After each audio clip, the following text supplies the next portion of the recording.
Temos a satisfação de ter a Esther Fregosi hoje, que vai nos falar sobre as perturbações espirituais e que Jesus te ampare, te console, te dê a intuição necessária.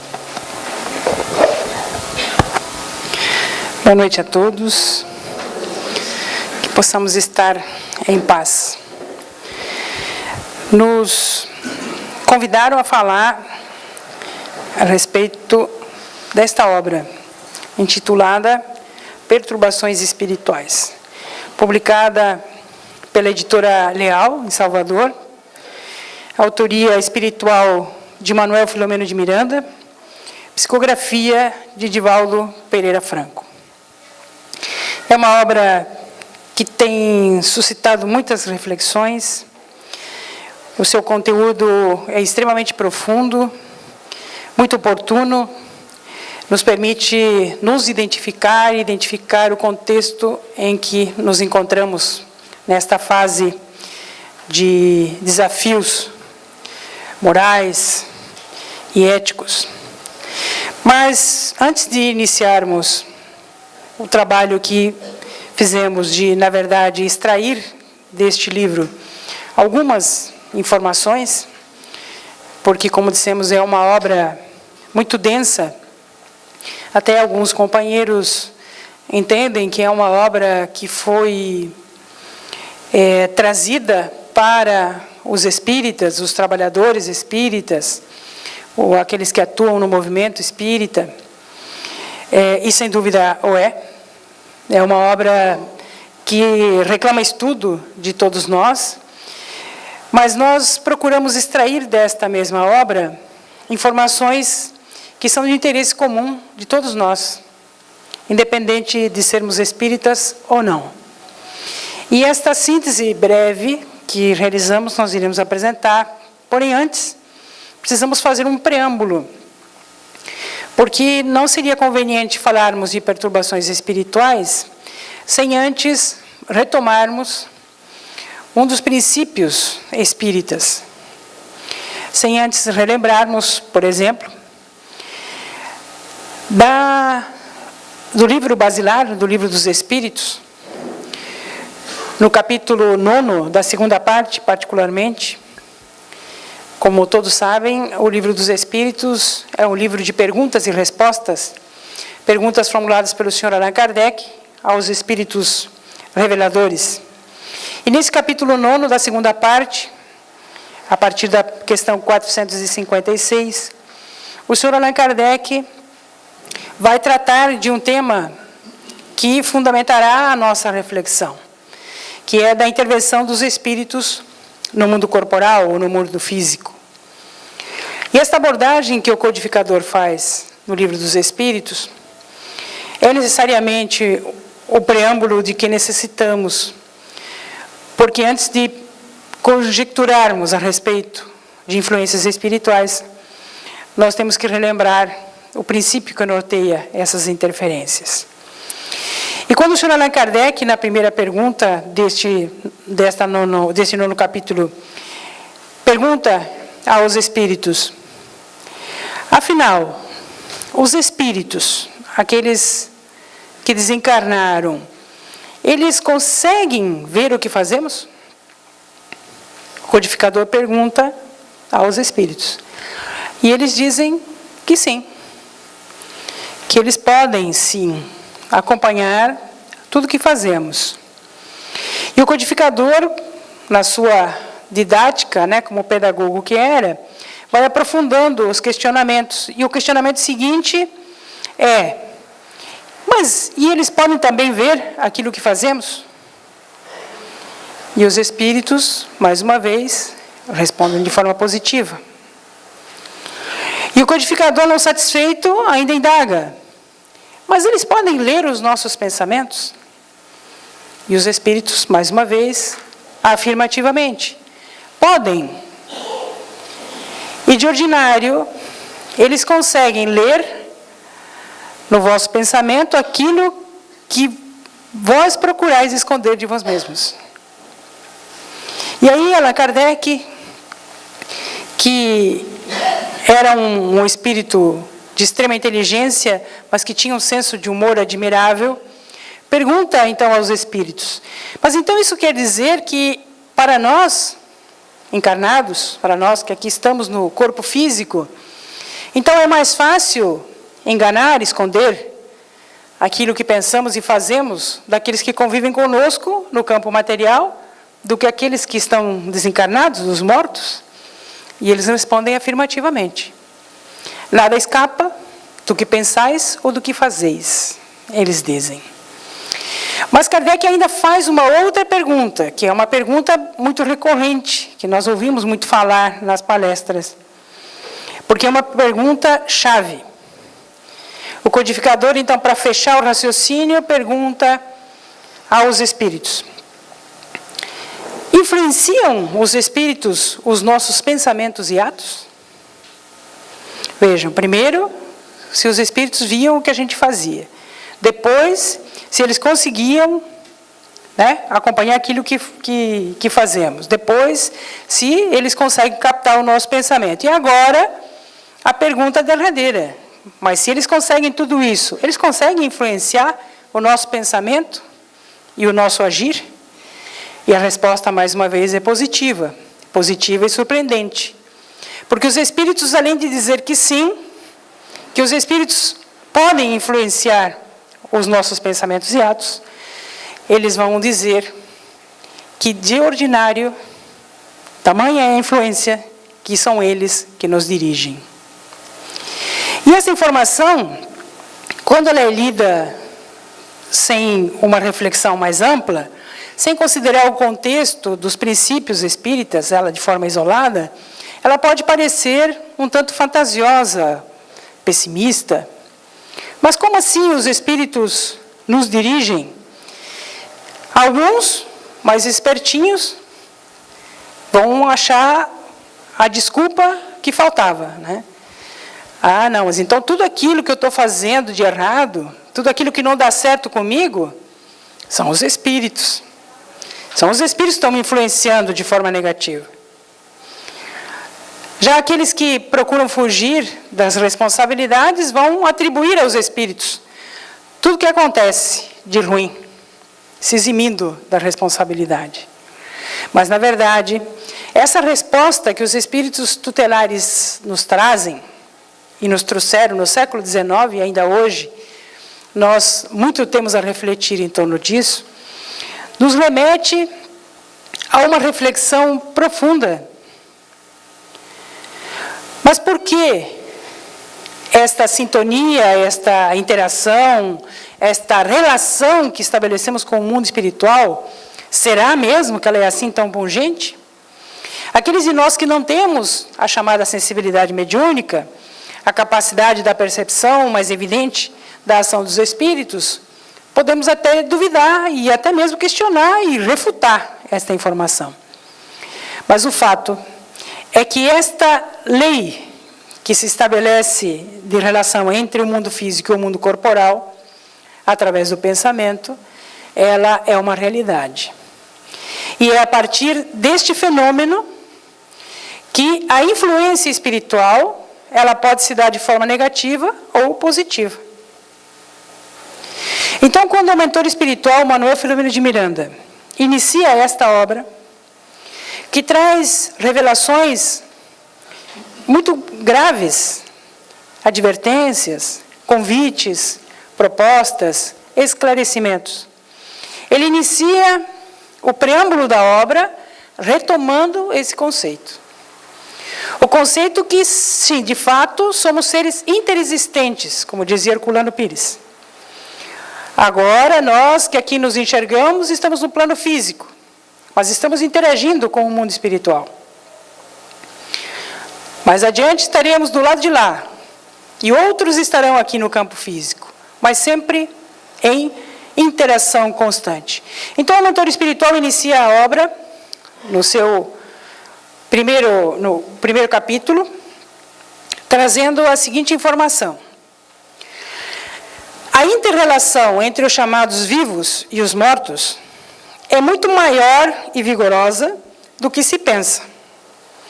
Graças à lei das afinidades, há uma poderosa atração entre os semelhantes vibratórios. especialmente no moral e no intelectual. Conforme as aspirações íntimas e comportamentos, cada ser respira a psicosfera que emite e transita no campo vibratório que constrói.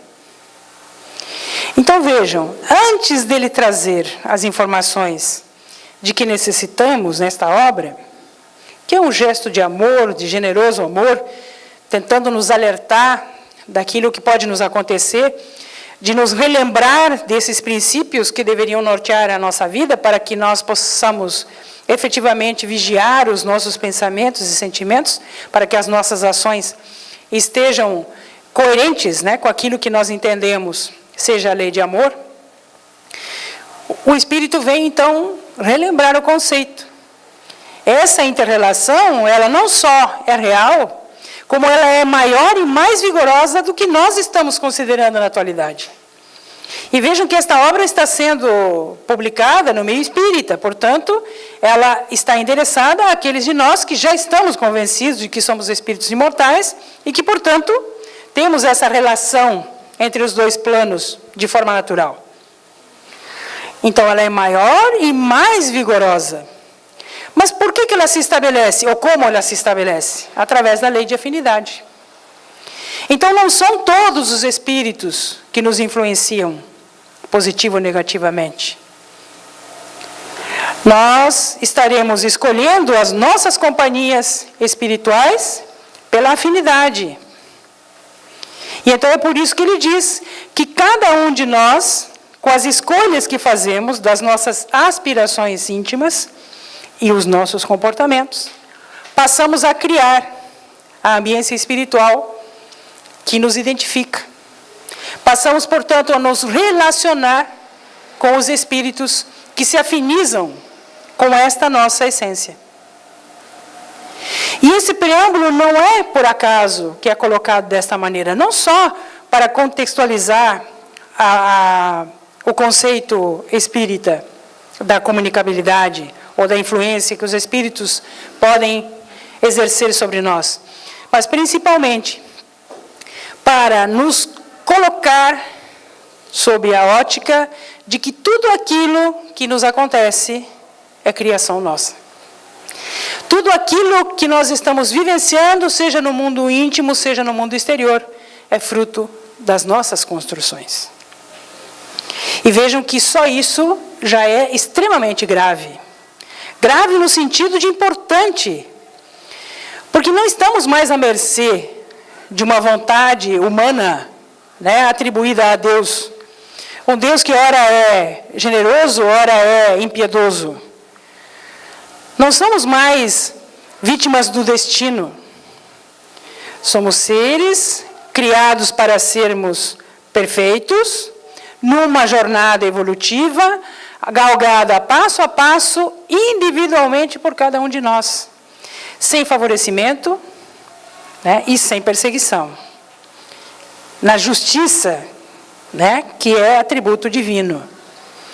Então, diante desta constatação, se nós criamos o ambiente espiritual que nos define, pelas escolhas dos nossos pensamentos e emoções, e as nossas companhias, no plano físico e no plano espiritual, reflexo do nosso comportamento, é a lei de afinidade que define o que somos. Nós, portanto, somos responsáveis pelo panorama que aí está. E às vezes nós ficamos pensando, quando vemos essas notícias nada promissoras, né, que a mídia divulga com tanta ênfase, repetindo incansavelmente, não vejo nenhuma ação no bem que seja repetida em chamadas contínuas, mas tudo que é ruim, tudo que é negativo, é repetido incansavelmente. Quando a gente se depara com essas realidades, naturalmente nós tendemos a achar que aquilo lá, aquela situação, ela é efeito e responsabilidade de outrem. Quando o Espiritismo nos chama a realidade de que somos seres criados, simples e ignorantes, destinados à perfeição, e que galgamos essa caminhada de forma solidária e, através das reencarnações, nos encontramos e desencontramos incontáveis vezes. E que aquilo que nós estamos produzindo em forma de pensamento, aquilo que nós estamos emitindo em energia através das nossas emoções, é sim o componente que faz a psicosfera do nosso planeta. Então, de forma geral, todos nós somos responsáveis por tudo que acontece. Se todos nós fôssemos espíritos puros, se todos nós estivéssemos próximos da angelitude, claro que não haveria violência nem desigualdade.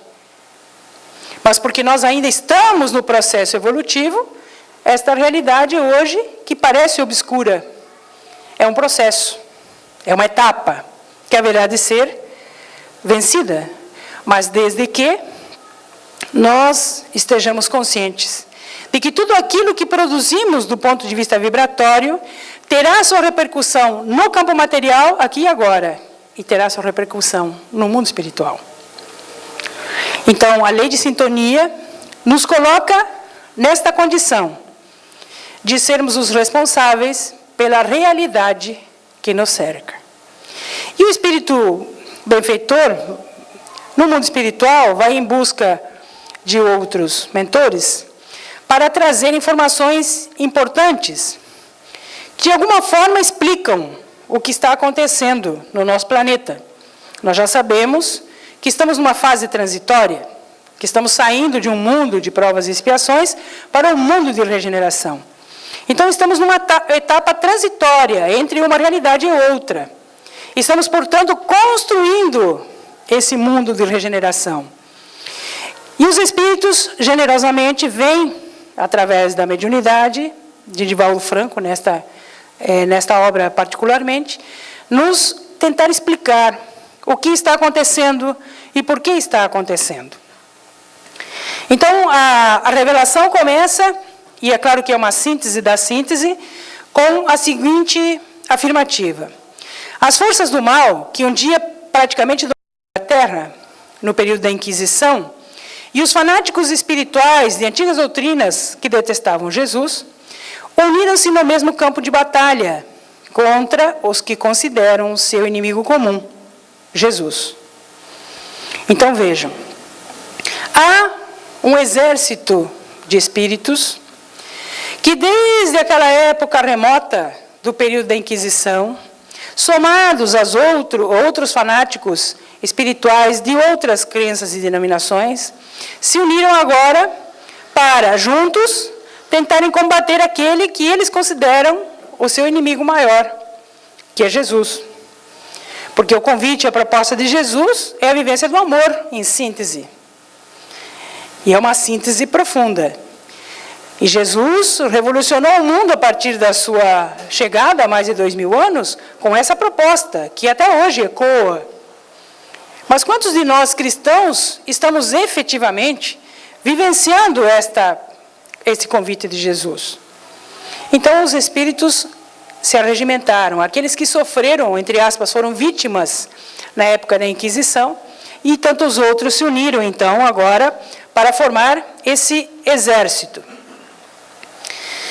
Os espíritos do mal, diz Manuel Filomeno de Miranda, estão furiosos com o crescimento dos adeptos do espiritismo.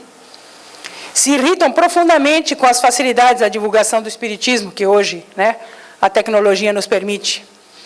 Mas, principalmente, estão muito irritados com a aceitação dos princípios espíritas pelas massas. Por quê? Porque toda essa trama do mal, em tentar destruir tudo o que é a proposta do Evangelho de Jesus, da Boa Nova de Jesus, ela encontra uma resistência muito grande nos cristãos espíritas. Porque o Espiritismo traz o Evangelho, na sua essência, de volta aos nossos dias. E com os princípios espíritas, as propostas de Jesus já não são mais utópicas ou propícias a espíritos de escola, a quase anjos. Não, são propostas muito plausíveis e de fácil entendimento e aplicação por todos nós, espíritos imortais. Do ponto de vista da transcendência e da imortalidade, a proposta do Cristo é perfeita. Então, o Espiritismo tem a finalidade de recuperar os espíritos, dizem os mentores na reunião, em que avaliam esse quadro que se apresenta com essas organizações do mal se estruturando. Por quê? Porque o Espiritismo, ele vem despertar as consciências. Ele vem trazer a verdade agora do ponto de vista racional. E quando eu me liberto desses dogmas do passado, quando eu me considero um filho de Deus, destinado à perfeição, temporariamente numa trajetória evolutiva que mal iniciou, e, portanto, mais dores e mais sofrimentos do que propriamente a felicidade, consideramos esse lapso de tempo, diante do processo da eternidade, um lapso muito pequeno. Então, o Espiritismo traz essa proposta de racionalizar, de explicar, de convencer as pessoas, não pelos dogmas, pela razão. Quem eu sou, por que eu estou aqui, qual é o meu destino? Então, isso está incomodando muito essas organizações que estão tentando se estruturar para combater Jesus. Quais são os motivos? Os Espíritos deixam claro isso na obra. Dizem eles, a atual situação é resultado do rancor aos antigos inquisidores. Suas vítimas, judeus e muçulmanos, se tornaram adversários do Cristo e instalaram o que eles chamam o antirreino do bem, onde acolhem fanáticos e criminosos em desalinho mental, e eles estão crescendo em número e periodicamente atacam a sociedade terrena.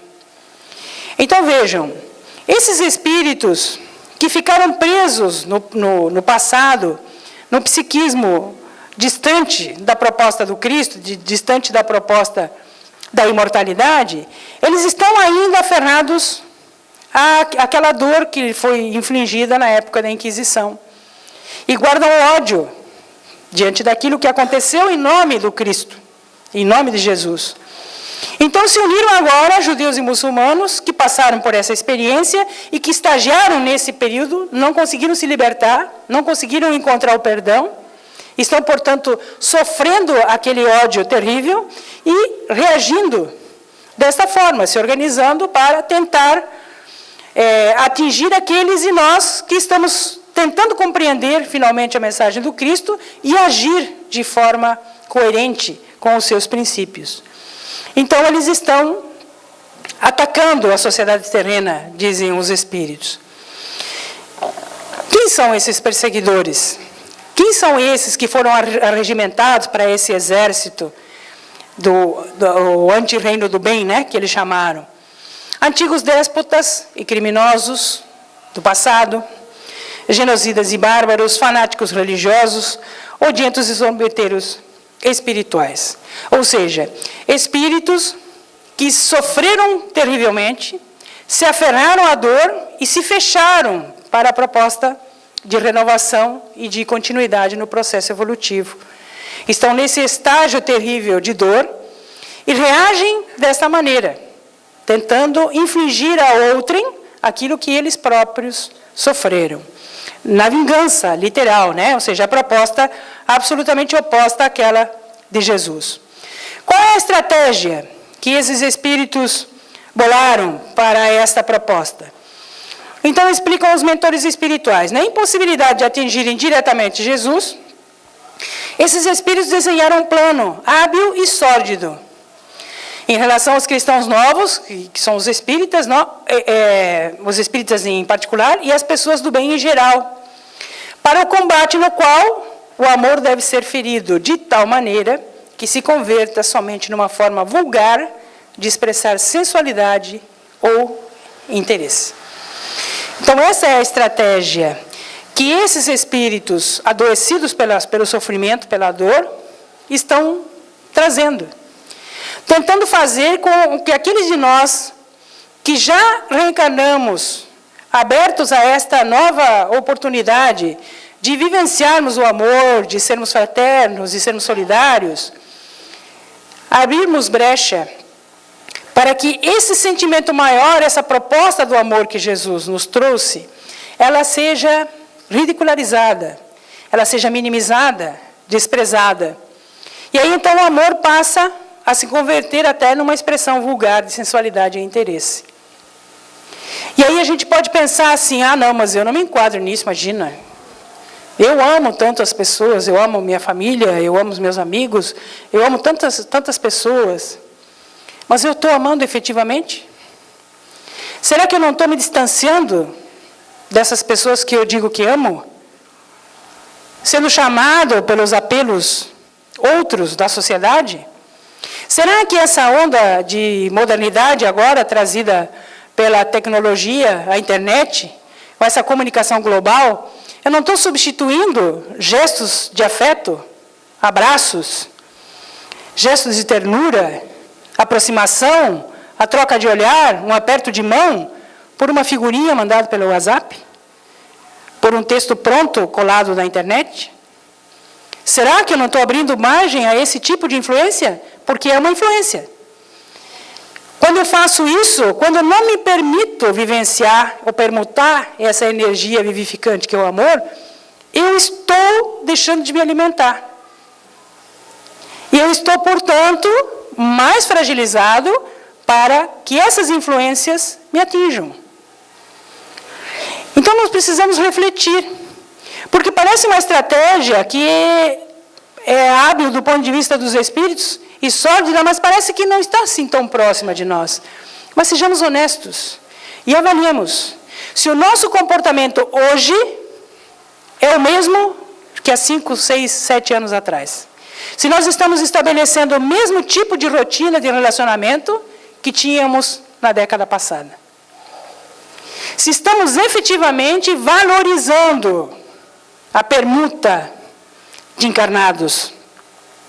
Ou se estamos trocando esta alimentação, ou retroalimentação entre nós, que o olhar nos permite, o abraço a permite, o beijo, a ligação, mesmo que seja fora de hora, que nos aproxima vibratoriamente, por esses mecanismos frios que hoje a modernidade nos traz.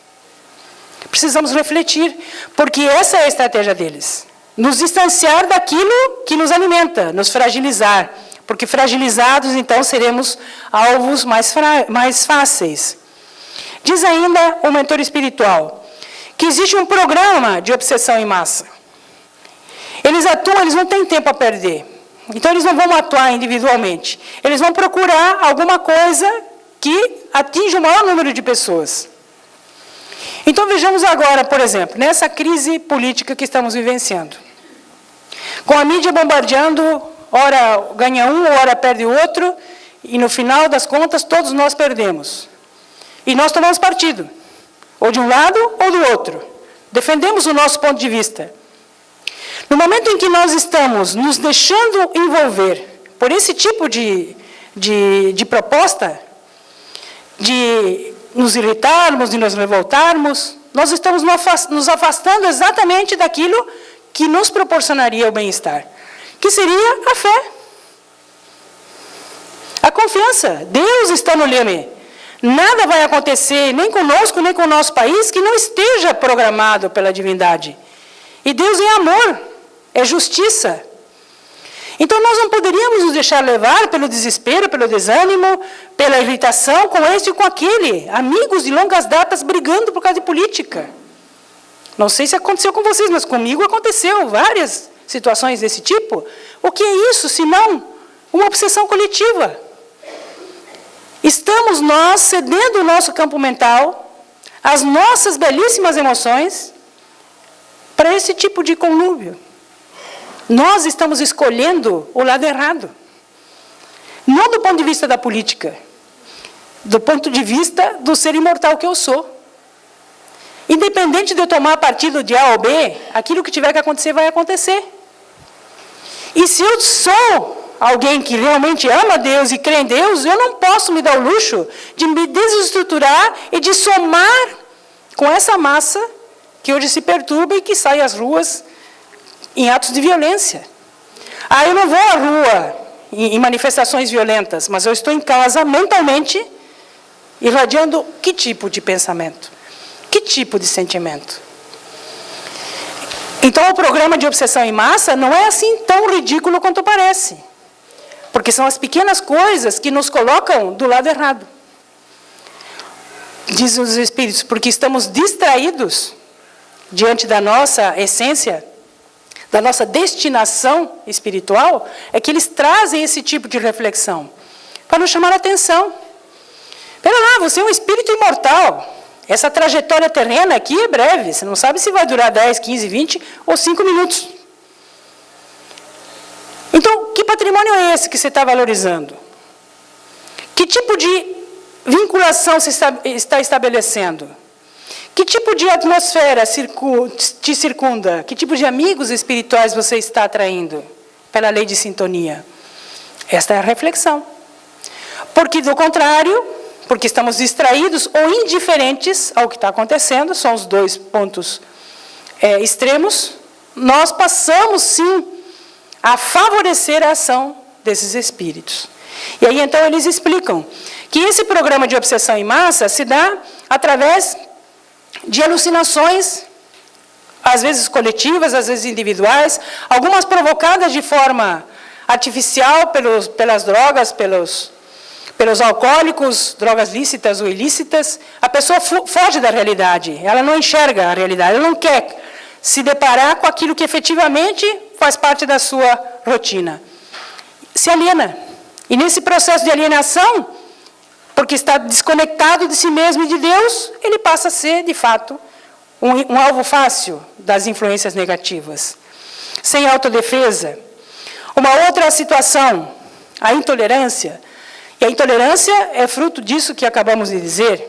Todos nós somos instigados de forma negativa a trazer para fora tudo aquilo que há de pior em nós. Tudo aquilo que nós estamos querendo combater vem à tona por ideologias temporais. Ideologias de ordem material, que nenhum valor teriam no mundo espiritual, que é o nosso mundo de origem. Então, estamos sendo intolerantes. Intolerantes até com as pessoas que nós falamos que amamos. Cada vez menos pacientes. Cada vez menos compreensivos. Cada vez menos distante daquilo que é básico numa relação social, que é o respeito. Agora, que dirá numa relação afetiva? O respeito é essencial. Então, nós temos que vigiar, porque se nós temos uma certa tendência a sermos intolerantes ou impacientes, nós temos que prestar atenção se nós estamos sendo instigados a potencializarmos esta nossa dificuldade. Porque os espíritos agem naquilo que nós oferecemos como ferramenta de trabalho. Os tormentos depressivos é uma outra situação. A pessoa se afasta tanto de si mesma, ela se desconecta tanto da sua essência de espírito imortal, ela está tão distante da fé em Deus, que ela simplesmente adoece. Não vê mais nenhum sentido na vida. Ela se afasta de tudo e de todos, até de si mesma. E aí acontece o processo de depressão, ou mais grave ainda hoje, né? O processo de suicídio. Quantas pessoas pensando em desistir da vida?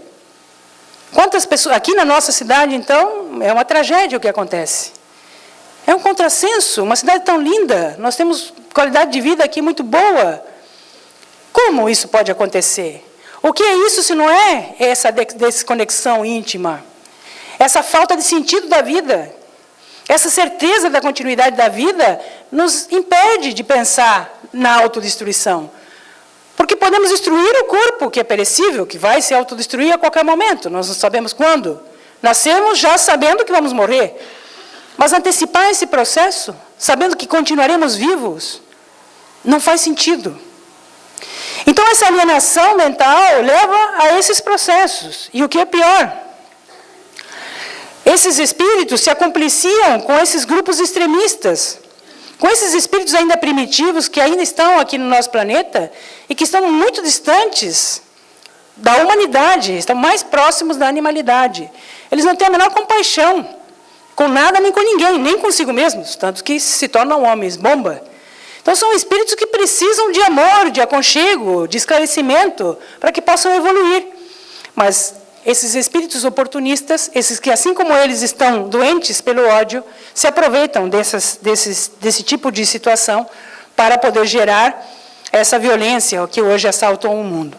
Então diz Manuel Filomeno de Miranda, como o amor sustenta a vida, eles interferem no comportamento dos menos atentos. Insuflam-lhes presunção e soberba, desuniões, insegurança, ciúme. Quantas relações que eram tão estáveis, de repente, de uma hora para outra, nasce uma insegurança, do nada, sem motivos plausíveis.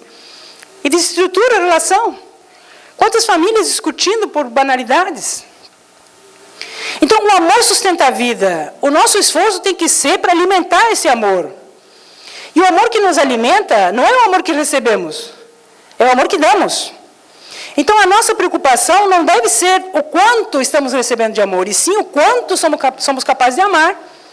Porque amar quem nos ama é muito fácil. Quero ver amar quem nos odeia. Esse é o nosso desafio. Quando Jesus disse, amai-vos como eu vos amei, a proposta dele não era amar quem é amiguinho meu, quem tem afinidade comigo, quem pensa como eu, quem gosta do que eu gosto. Não, é uma proposta transcendente. Nós estamos aqui para evoluir. E a evolução necessariamente passa por aprender a amar. Então, o meu desafio é amar, não cobrar amor dos outros. Eu preciso sair de mim mesmo ao encontro do outro. É isso que vai me trazer satisfação, vai me trazer alegria, vai me dar sentido à vida. E não o contrário. Pois bem, então o que eles fazem? Eles convidam os cidadãos a ações violentas. E do nada, a gente vê aí nas ruas as pessoas se revoltando, linchando outras pessoas, pessoas inocentes que não tinham nada a ver com a história. O que são? Reações violentas. De momento ali, não houve nenhum planejamento. Então, é obsessão coletiva. Os espíritos se aproveitam daqueles momentos para insuflar essas emoções negativas que se agigantam. E que, como nós somos essa vibração coletiva, uma vibração vai contaminando a outra e o todo se desarmoniza. Assim como nós aqui, como disse muito bem o nosso amigo Adilson, quando chegamos aqui, o ambiente foi preparado. Os espíritos bondosos estão aqui, nos abraçando, nos aconchegando. A gente fica emocionado só de entrar aqui. A sensação de aconchego, de ternura, de consolo, mesmo sem ouvir uma palavra, ela faz parte do ambiente desta casa. O que é isso? É uma construção. São as emanações dos pensamentos dos trabalhadores que aqui estão e que atuam em nosso benefício. Não acontece o mesmo em outros lugares ali fora. É por isso, é essa a realidade. Agora, eu, ser humano individualidade que sou, em qualquer lugar que eu esteja, eu posso preservar a minha ambiência espiritual. O meu campo vibratório, porque sou eu que escolho o que eu vou pensar e o que eu vou sentir e de que forma que eu vou agir. Vejam o que os espíritos estão tentando nos dizer. Nós temos que fazer a diferença. Nós já sabemos disso. Muitas pessoas ainda desconhecem. Mas nós já sabemos. Então precisamos estar atentos e não distraídos, né? Como diz aqui, menos atentos, o bondoso benfeitor. Então, dizem os espíritos, diante do desequilíbrio mental e emocional, a que nós nos submetemos de livre vontade, chegam as viroses e doenças estranhas.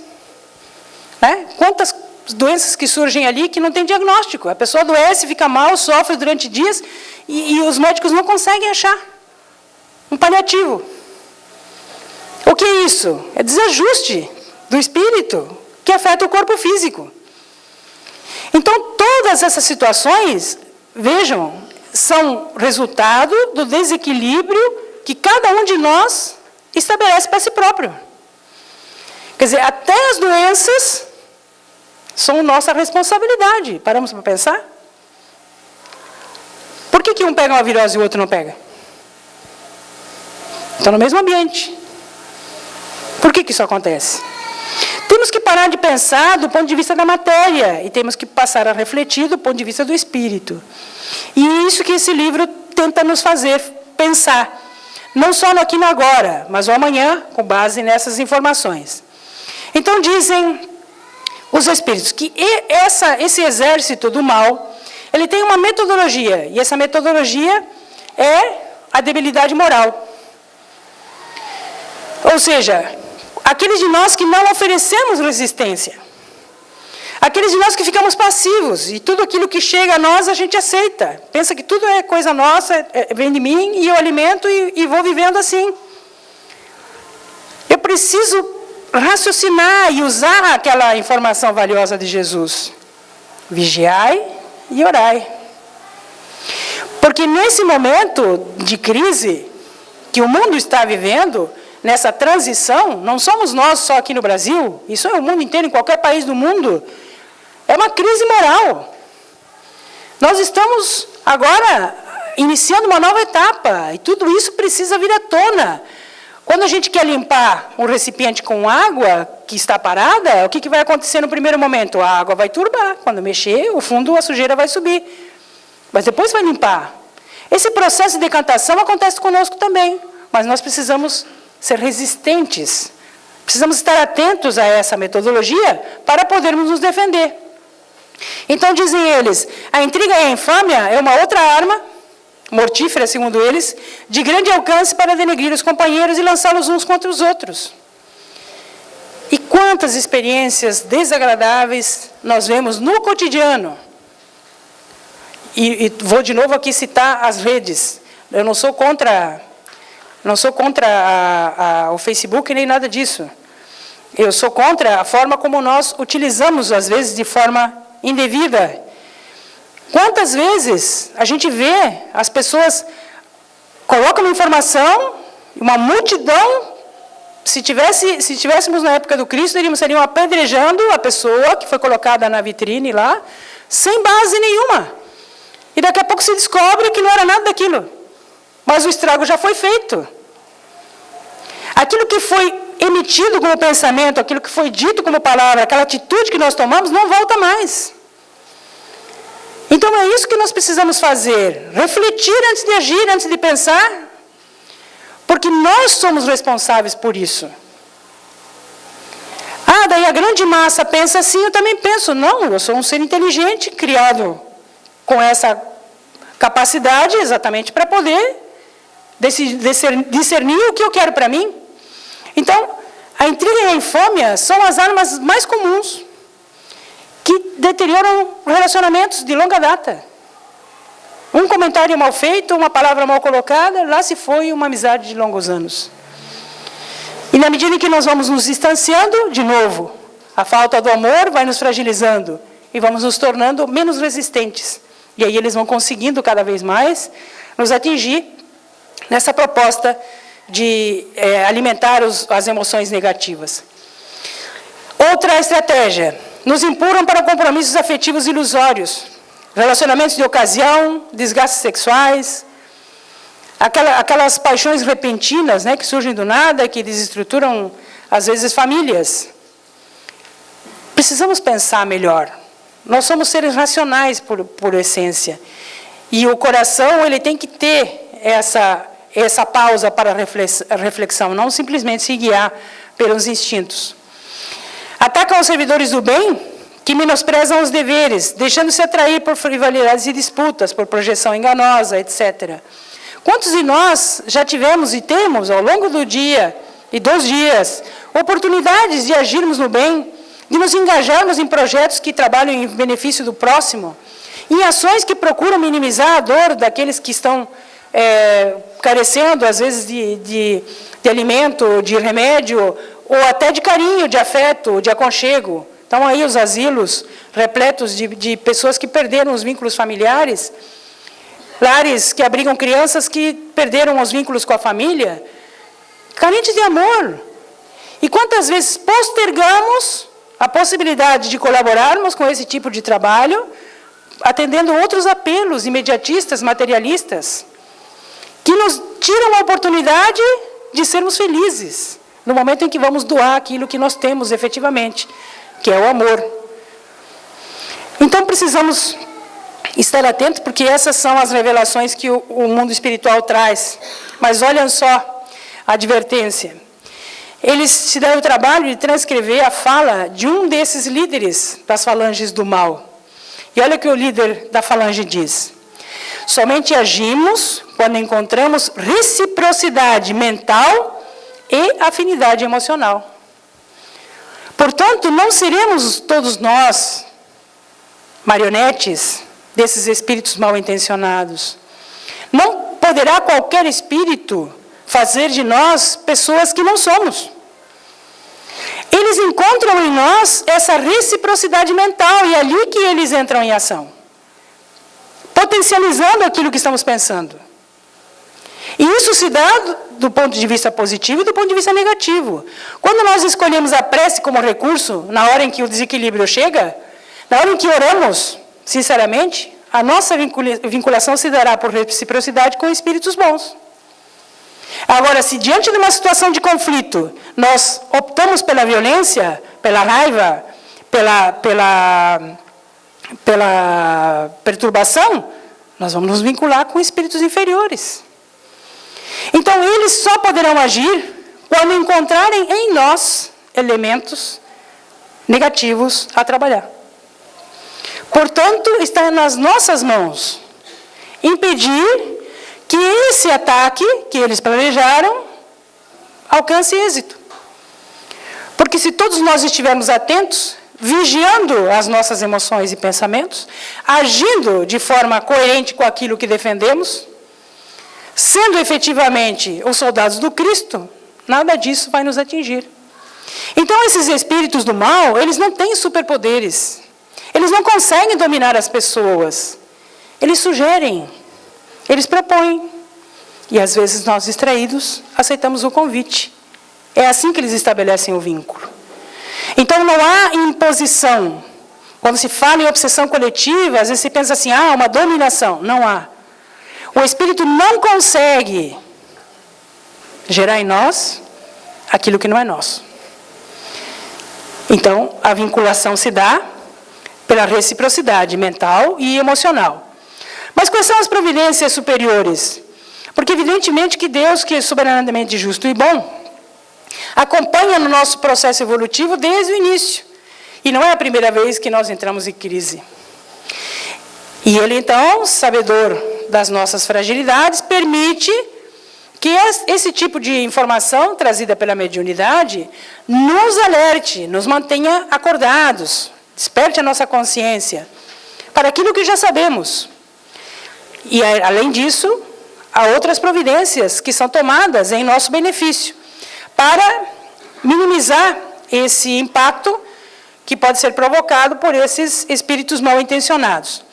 Então, grupos de vigilância e oração estão em plantão a partir do momento em que foi detectada esta trama, no mundo espiritual, para que essas vibrações de amor vinda dos espíritos bons minimize esse efeito negativo que as mentes perturbadas poderiam causar.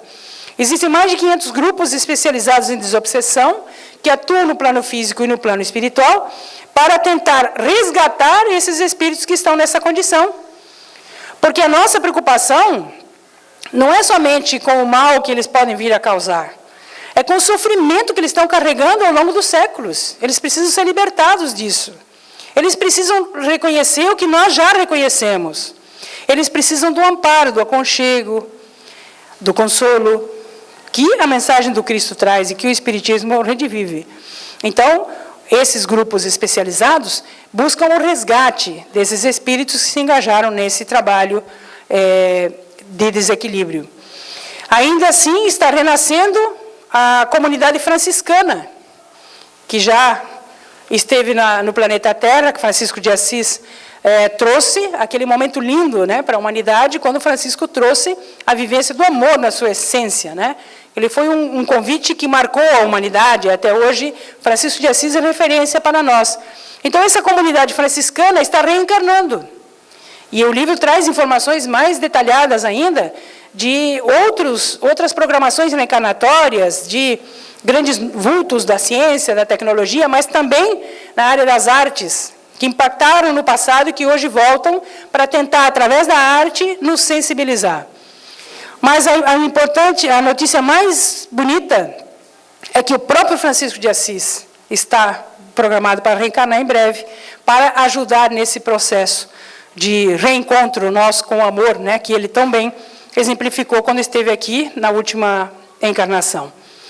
Os planos superiores, portanto, são preparar as mentes e os corações para o reestabelecimento dos milagres do amor.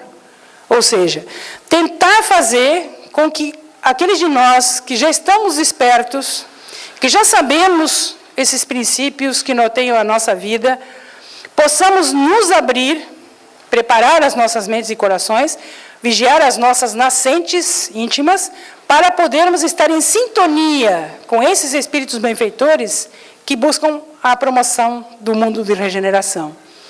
Então, esses milagres do amor é a chave para aquilo que é efetivamente necessário que se faça, ou seja, que nós busquemos a vivência do amor na sua essência mais pura, a cada momento, a cada instante, porque é dando que se recebe, disse Francisco de Assis. E esse exercício de sair de nós é que vai fazer não só de nós pessoas imunes a esta influência negativa que poderia nos perturbar, como ainda nos propiciará, né, a alegria legítima de poder oferecer o que há de melhor em nós. O sorgimento moral dos afetados, então, novamente, aqui os espíritos repetindo a intenção de resgatar esses espíritos sofredores que estão equivocados, ainda afetados pelo ódio, incapazes de encarar a sua realidade de espírito imortal.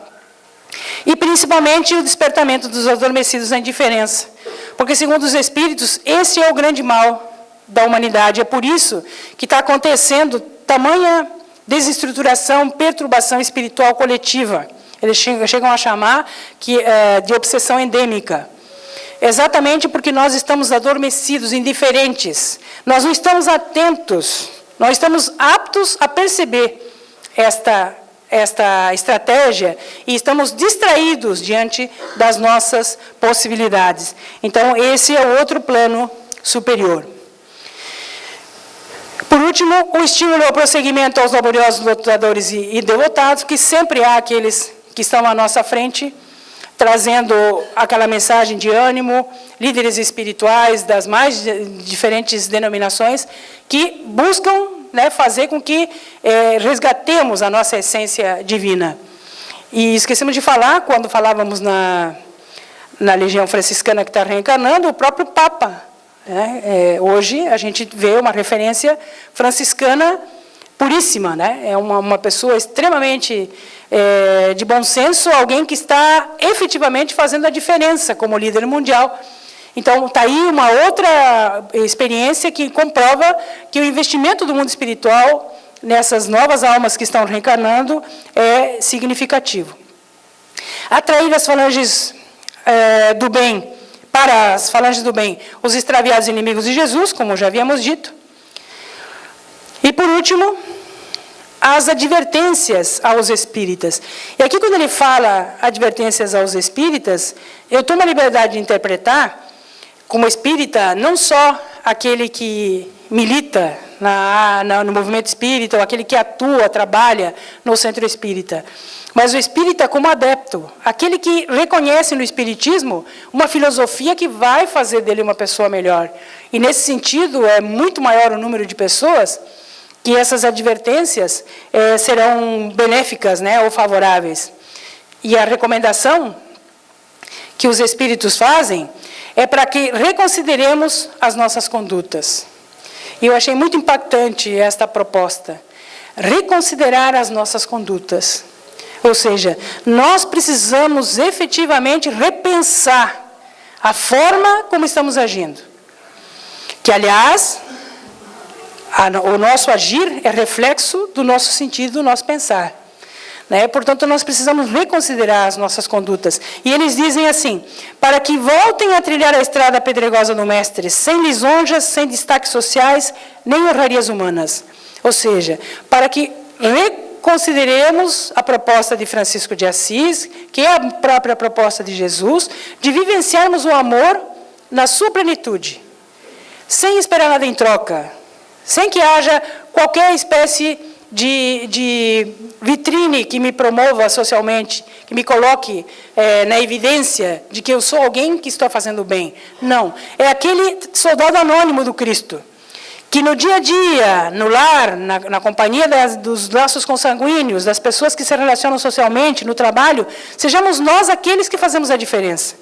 Aqueles que fomos tocados pela mensagem de Jesus, não só apenas para repeti-la, mas para vivenciá-la, para testemunhar que aquilo que Jesus propôs é efetivamente a chave para a nossa felicidade.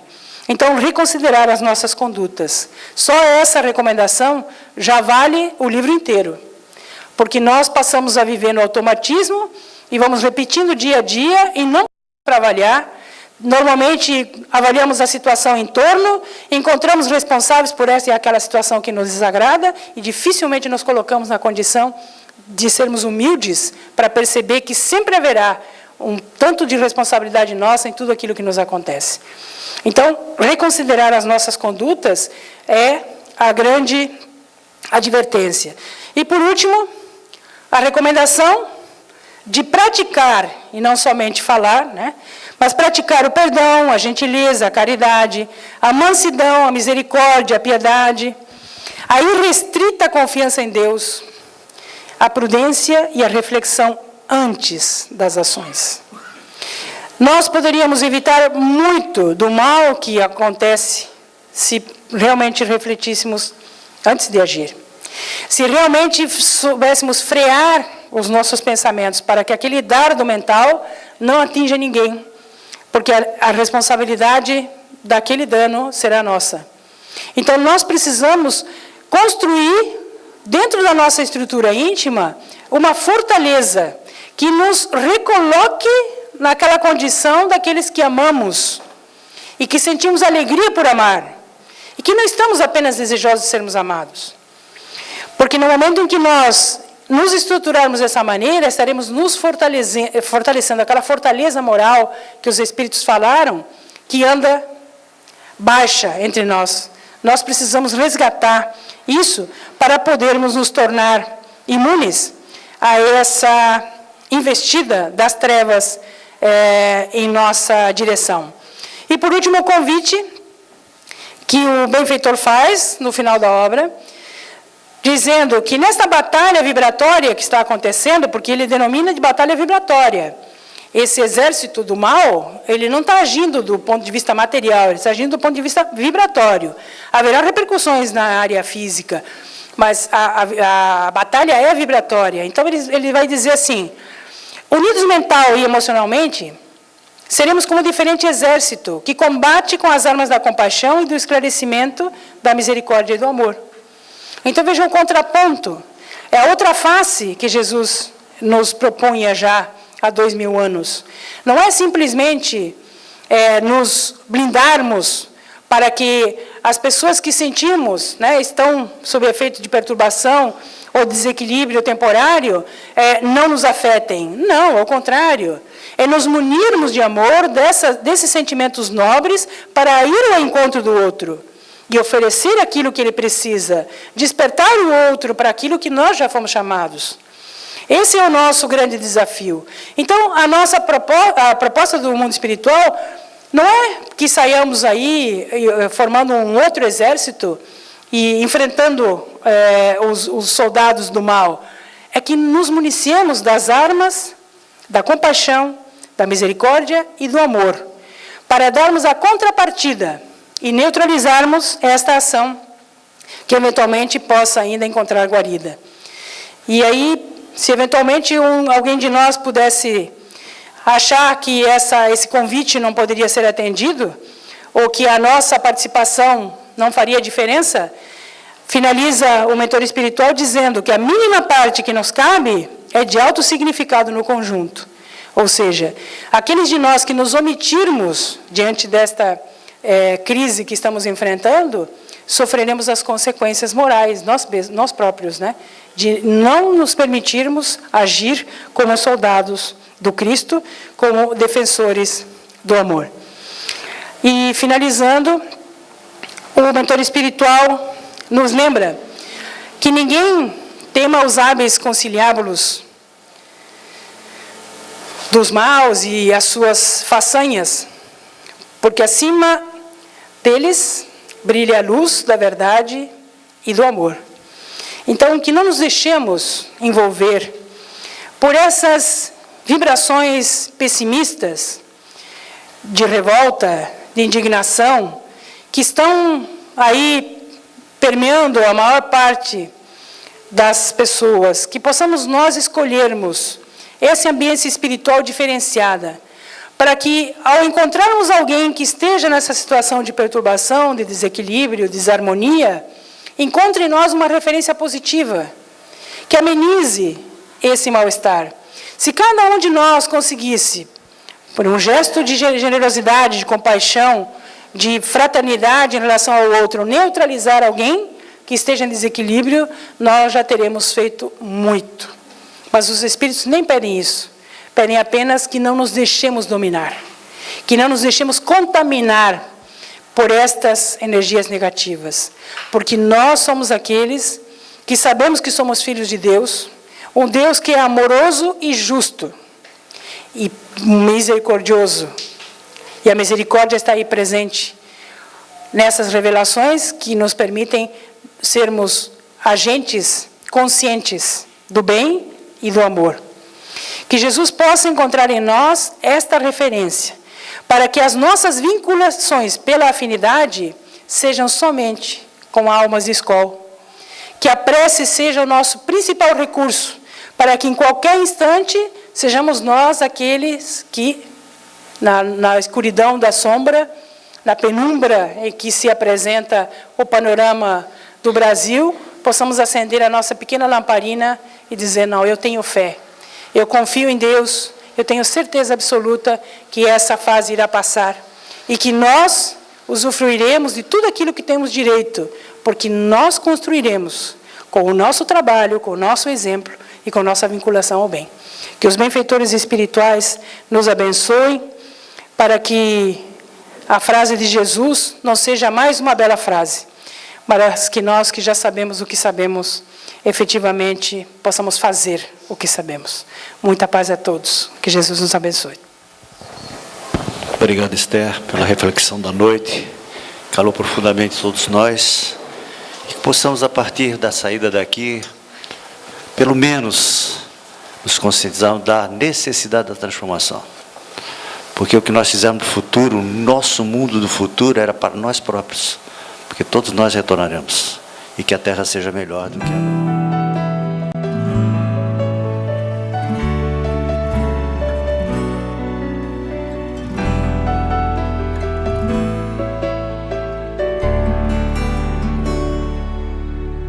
Se a gente seguisse o seu caminho, seria feliz. Se a gente ouvisse os seus conselhos, seria feliz. Se fosse manso como ele, seria feliz. Tinha mais coragem e determinação pra mudar. Se a gente compreendesse mais o que ele deixou, seria caridade e paz, amando o amor. Não ia mais ficar chorando, nem se lamentar. Quem seguir o seu exemplo vai se iluminar. Quando acusados ou amor, caluniados ou perdão, quando traídos ou a luz do coração, quando atacado ele sorriu, elogiado ele nem viu. Meu irmão Chico, nossa eterna gratidão. Quando acusados ou amor, caluniados usou a luz do coração. Quando atacado ele sorriu, elogiado ele nem viu. Meu irmão Chico, nossa eterna gratidão. Se a gente seguisse o seu caminho, seria feliz. Se a gente ouvisse os seus conselhos, seria feliz. Se fosse manso como ele, seria feliz. Tinha mais coragem e determinação pra mudar. Se a gente compreendesse mais o que ele deixou, seria caridade e paz, a mão do amor. Não ia mais ficar chorando, nem se lamentar. Quem seguir o seu exemplo vai se iluminar. Quando acusados ou amor, caluniados ou perdão, quando traídos ou a luz do coração, quando atacado ele sorriu, elogiado ele nem viu. Meu irmão Chico, nossa eterna gratidão. Quando acusados ou amor, caluniados ou perdão, quando traídos ou a luz do coração,